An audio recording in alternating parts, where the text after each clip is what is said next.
The News is sponsored by Parker's. At Parker's, we have rewards for the Business Elite card holders. As your business grows, so do your discounts at Parker's. Live, local, now. The News with WTOC starts right now with breaking news. And we are following multiple breaking news stories for you tonight. First, we are learning a tornado did, in fact, touch down yesterday in Hampton County, South Carolina. According to the National Weather Service, in Charleston, an EF0 hit east of Gifford. Crews confirm it was on the ground for about a third of a mile with the wind speeds of up to 80 miles per hour. During our first alert weather day coverage, our meteorologists warned residents about the tornado warning and to take cover. Today, survey crews headed out to investigate. Jamie Ertl will, of course, join us with more on that, as well as the severe weather threat that's in store for us tomorrow. But first, Metro police officers on the scene of a shooting in Savannah tonight. Sean Evans joins us now live from West 37th Street and Hardin Streets. Sean, what are you learning now? Well, guys, we do know that one man was sent to the hospital with serious injuries. Police say they aren't sure right now if they're life-threatening injuries, but again, this is all happening right now. The investigation unfolding behind me, the 2000 block of Hardin Street. That's between 36th and West 37th, where we are right now. The call came in roughly an hour ago, just before 10 o'clock at night. ShotSpotter did pick up some activity in the area, according to police. And again, we have learned that one man was taken to the hospital by ambulance with what are considered serious injuries. Now, we're not sure his age, name, or even where he was shot, but again, police are releasing details as they get them. Now, they're really trying to find out and figure out where the actual shooting took place. They're just posted up here right now, and they are encouraging people, guys, to stay away from this area. We have seen several cars driving through, but again, if you can avoid the area, please do. Of course, we'll get new details to you as they become available to us from Metro Police. But for now, reporting live in Savannah, Sean Evans, WTOC News. And now continuing coverage, gearing up for tomorrow's First Alert Weather Day. The chance is very high for many of you to see the same thing we saw yesterday. Meteorologist Jamie Ertl is joining us now. Jamie, when will we start seeing this threat? So we may see a 1-2 punch, and I've kind of broken it down for you at home. AM storms north of I-16 possible as a warm front lifts through the area. So we're talking Jasper County, we're talking Screven County, but as a whole, everyone has a chance of seeing afternoon to overnight storms. So 2 p.m. for our western counties and then rolling toward the coast as late as 3 a.m. in the morning. And it'll all be done on Thursday, but it's going to leave us windy and chilly. In the meantime, a lot of people have asked, and as far as I know, Savannah Chatham Metro does have school tomorrow, so at the bus stop, it'll be warm and muggy with a 20% chance of a sprinkle. No storms at 7 a.m. But in the afternoon, we're going to up that to 40% chance of showers and storms and warm. And here's a look at our wind gusts that we can experience tomorrow afternoon into the evening. It'll be breezy and kind of unsettled all day. I'm going to track it out all for you hour by hour in your First Alert forecast in minutes. Tonight, Screven County EMA director is responding to the threat of severe weather following January's tornado there. You might recall this video showing the damage done to homes, even the Screven County High School's auditorium. The side of one fire station completely ripped off as well. Benjamin Tapley has only been on the job, or was only on the job, for a few weeks, and it tells us the team is ready to handle just about anything. It's one of those things that's hard to put your life on hold just because the weather may be bad, but best thing to do is just be aware of your surroundings, wherever you're at, whether it's at home or at work or on the roads.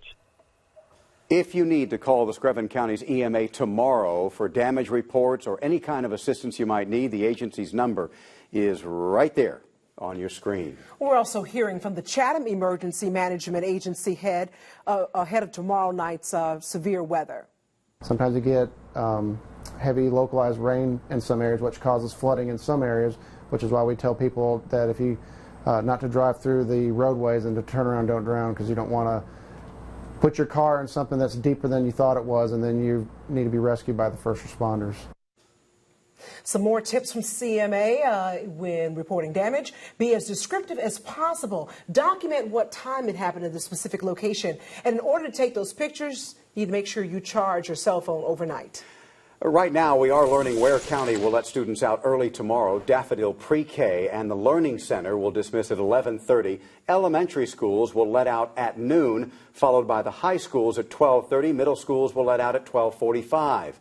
And in Trutland County, the school district has canceled all classes for tomorrow. Students and faculty are asked not to report. In Montgomery County, we've just learned that the district officials have canceled school as well for tomorrow. And in Hampton County, District 1 schools will have an early dismissal. All of the times are right there on your screen. All after-school activities have also been canceled. And taking a live look at WTOC.com right now, where we've posted the early dismissal information from Appling County. For an updated list through the night, just head right there to your computer, tablet, or smartphone. It'll be there when you need it. Developing now, Metro Police responding to a shots fired call tonight on Whitaker Street and West 34th Street. A pretty hectic scene with officers and neighbors trying to figure out exactly what happened there. We're told 2 shots were fired, no one was hit, and nobody's been taken into custody. The scene now, we're told, is all clear. Stay with WTOC for updates as we learn more about that situation. In the Low Country, the Beaufort County Sheriff's Office is investigating after a shooting in Southwood Park. They say a suspect is still on the loose tonight. Canines tracking around the area to find the man suspected of shooting another man earlier in the evening. The victim showed up at the hospital with a gunshot wound to the leg. He is expected to be okay. Deputies are asking everyone to avoid this area while they investigate the case.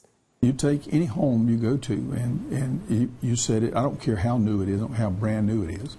If you set it right in the middle of 10 that are run down on either side, you're not going to get people to come in and move in there to live.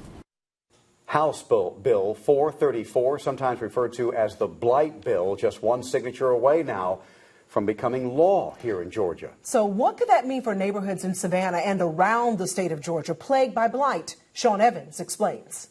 A Superior Court judge would decide whether or not a blighted, abandoned, or vacant property could be taken under eminent domain. Once taken, the municipality wouldn't necessarily have to wait to improve the blighted property as long as zoning regulations are followed. The thing is, if we can get one street at a time as far as to eliminate the blight, and I choose Cumming Street for that because it's one of the worst, and we can get a lot done. Ronald Williams has been a supporter for years for better blight control and has even taken area elected officials on tours to see the worst of the worst when it comes to blighted property in West Savannah. Anybody wouldn't want to live, on a street like this right here, with 9 total houses that's boarded up.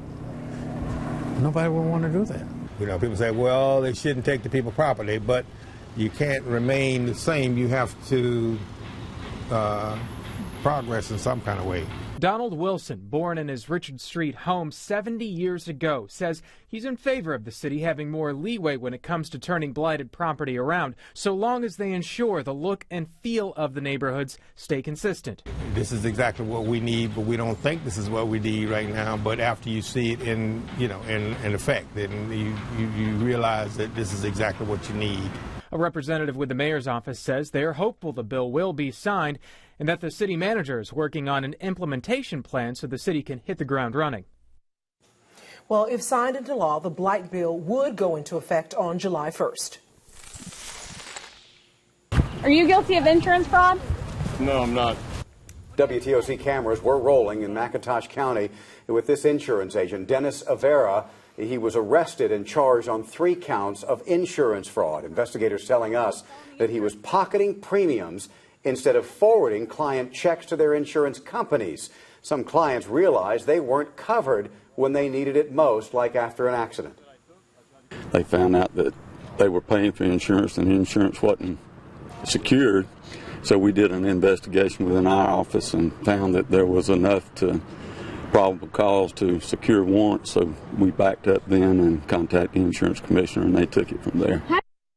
Investigators believe there may be a lot more in terms of victims out there right now. If you believe you may have purchased insurance from this agent or have questions about your policy, Agents from the Insurance Fraud Department will be on hand tomorrow from 8 until 2 at the McIntosh County Sheriff's Office. So get there and see one of them. Well, we have a hurricane in the rearview mirror now and some pretty dramatic storms in the recent past. Let's test your hurricane preparedness. Also ahead, their role in our community is priceless and thankless at the same time. We'll tell you why all of our lives would be very different without the Union mission. And taking a live look outside of the WTOC Savannah Riverfront Skycam, we are getting ready for another First Alert weather day tomorrow. Jamie Ertel joins us next with what we can expect and when.